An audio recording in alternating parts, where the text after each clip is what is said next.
In today's video, I'm going to teach you how to use summary formulas in Salesforce reports.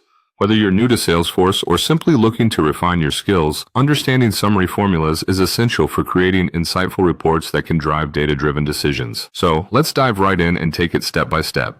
First things first, you'll want to log into your Salesforce account. Once you're in, the magic begins with the App Launcher. The App Launcher is your gateway to various features in Salesforce, and today we're going to head straight to reports. So you click on the App Launcher icon, which is usually located in the top left corner of your Salesforce interface. From the drop-down menu, select Reports. This will take you to the Report Management section. Now that you're in the Reports section, you can either open an existing summary report that you want to work with or create a new one. For those who may not be familiar, a summary report allows you to organize your data easily into categories, giving you a clearer view of your business's performance metrics. Once your report is open, it's time to customize it with some summary formulas. You'll find the Add Summary Formula option in the Columns section of your report builder. Clicking this will bring up a new interface where you can define your summary formula. So what exactly can you do here? Well, the options are pretty vast. Select the specific fields and the function you wish to apply.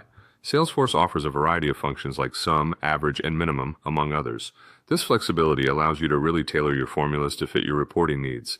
Next, you need to define how you want this formula to calculate. You have the choice between calculating the formula per group or for the entire report. Choosing to calculate per group means the formula will apply to individual sections of your data as defined by the groupings in your report. Alternatively, calculating over the report means it aggregates the entire data set. Which one you choose depends on the kind of insights you are looking to gain. After you've set up your summary formula, it's time to put it to action. Apply the formula, save your settings, and run the report. This will allow you to see the results in action. The formulas are a powerful tool to distill complex data into clear, actionable insights, highlighting trends and patterns that might otherwise go unnoticed.